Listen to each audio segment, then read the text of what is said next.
What happens when you abandon the narcissist? Like, what is going on at this point? Now, typically, when we talk about abandonment, we're normally not talking about narcissism. We're normally looking at a different aspect.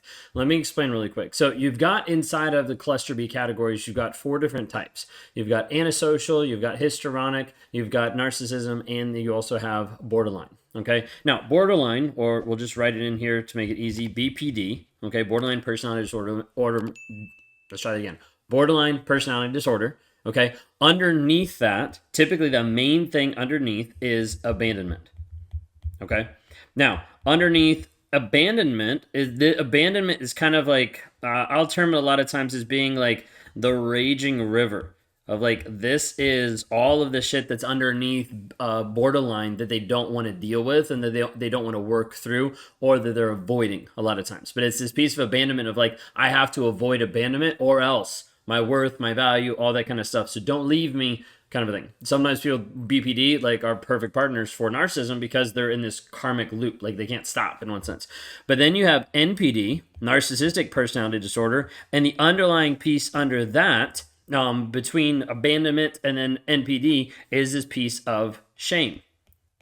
Okay, now shame and shame avoidance, this is the raging river that's underneath, is this aspect of shame. Like I want to be able to avoid shame, all different kinds of things. And this isn't like a healthy shame that they're just misinterpreting. Like this is toxic shame, trying to beat themselves up, not knowing how to be able to process it. And like side note, if you want to know anything more about how I process shame now, check out my podcast, Real and Raw with Ben Taylor. I walk through a whole like 15 minutes of how I've actually worked on rewiring shame in my life. I actually share it on here sometime, but I keep forgetting. All right, so anyways, these two, BPD, avoidant of abandonment, and NPD, avoidant of shame, oftentimes there is like this connecting river. And this connecting river between the two is this piece of rejection. Now, you're going to see this have a similar effect on both of them, but you have to understand that like narcissists hate rejection. Okay, they hate rejection. It's because this piece of like you reject the narcissist, he's like, whoa, like don't you understand? I'm God's gift to this green earth. How dare you actually reject me? Like when you put up a boundary or a wall that puts him at bay, like he's gonna get pissed off. Okay, because he doesn't believe in this piece of rejection. He believes in his entitlement of well, he's entitled to you and he's entitled to what he wants. But rejection, that's really harsh. How could you even do that? So rejection is one of these things that gets triggered and ties into this piece of abandonment. And so when you abandon a narcissist, there's this big piece of like rejection that's filling up inside the narcissist being like, wait a second, they just rejected me. Now, the hard part with this is when you start doing this to a narcissist, what you're doing is you're rejecting his mask.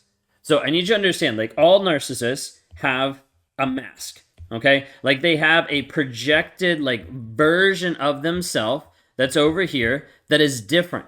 Okay, like it's a different version of what's going on. There's this mask. Okay, and so typically they're like, hey, like you need to see the mask that I have. You need to believe that this is the reality of what's actually going on. The problem is it's not. Okay, the problem is it's just fake. It's just false. And so when you get to a place where you're like, wait a second, I see past your mask, I see who you actually are, and you start to walk away, they're like, whoa, you're rejecting the mask. You're rejecting the version that I created.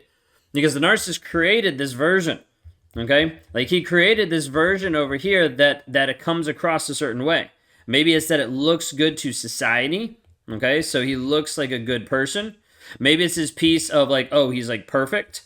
Like he's like the best person ever for you. Maybe it's just a piece of like, hey, this is the image that he's put out there for other people to see.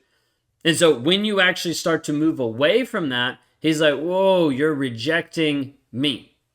Okay, now a lot of times narcissists have this piece of like, how dare you reject me? Okay, there's a piece where like, I thought I was the best thing ever. Like I thought the world revolved around me. So when someone left me, I had to play the victim because I was like, I don't know why they'd leave me. Well, yeah, I was abusive asshole that was a liar. But besides that, why would they leave me? Like, do you see that? Like, it would be like compartmentalized, dissociated, like pushed away. And so narcissists will do this all the time to be able to justify the fact that you're leaving him. You're abandoning him.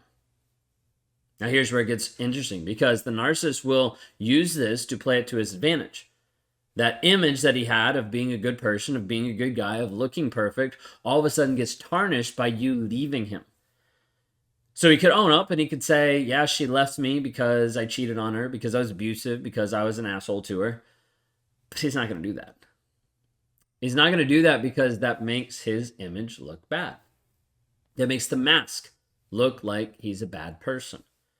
So instead of confronting that, instead of dealing with the truth and exposing that truth and exposing the guilt and the shame that he feels so he actually does something and changes it, he's like, let me just go ahead and say I'm a victim, because it's easier to be a victim than it is to be accountable.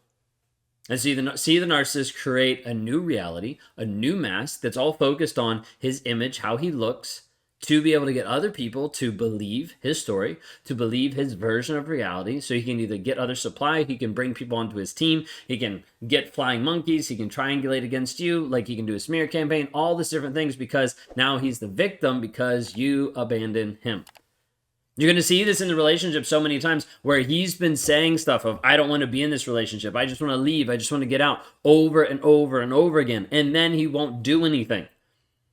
How many of you have had your narcissist say, hey, I want a divorce, and then he won't file? Type in me into the chat, because I need you to understand this happens all the time.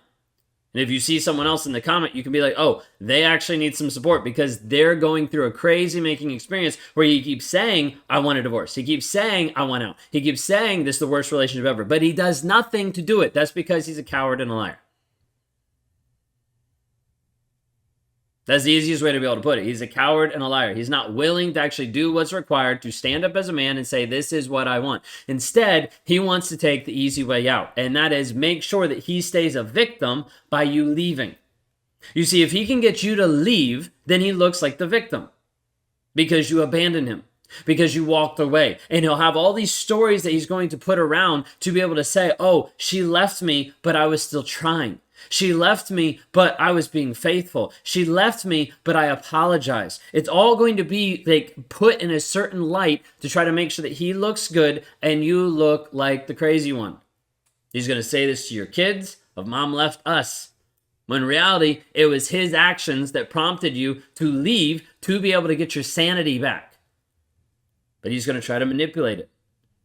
He's going to do a smear campaign of trying to tell other people that it was your fault. You're going to see this over and over and over again, where the narcissist wants to become the victim because he doesn't want to look bad in ending the relationship. You're going to see this a lot of times in covert narcissists, maybe not as much in overt, but you will see this where the narcissist wants you to leave so that he can look like the guy who tried his best to the very end. He was doing the love dare. He was going to church. He was working on himself. He was going to therapy. And then you left. How dare you? That's the story he's going to sell himself, and he's going to sell other people to put him in the place of being a self-righteous victim and you being the abuser that walked away, that gave up on the relationship, gave up on the marriage because of one mistake that he made. He'll sell this version. He'll sell it really well. He's been selling this to you. He's been selling this to other people for a while now. So you need to understand that when you leave a narcissist, be prepared for everything you knew about him to flip. For everything that you consider to be like sane, for everything you consider to be at least I know this piece, expect it to flip, because he's going to flip people on you. He's going to turn the tide. He's going to try to do anything he can so that he looks like a victim and you look like the crazy person.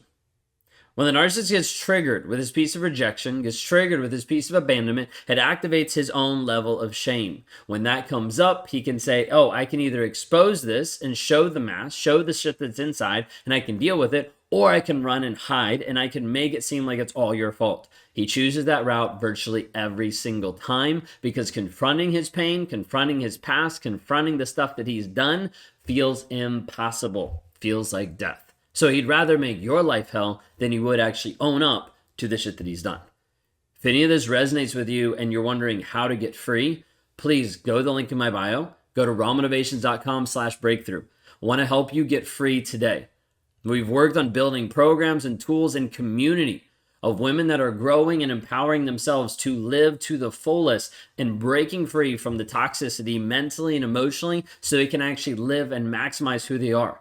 People that have come through our programs no longer have this concern about will he come back. They no longer have this fear of what do I do if I ever see him again. They no longer have this wonder of are they going to fall into another toxic relationship, because they know who they are, they know their purpose, they know their calling, they know their direction, and they're maximizing their life in all different areas. If you want to be a part of this and a part of a community that's striving to show you that you're not alone and to raise the level of accountability of you being free and your healing, then once you go to rawmotivations.com/breakthrough today, you can click the link in my bio, you can go to that website. We'd love to have you a part of that and love to see how we actually help you get liberated from the mental and the emotional craziness that you've been going through.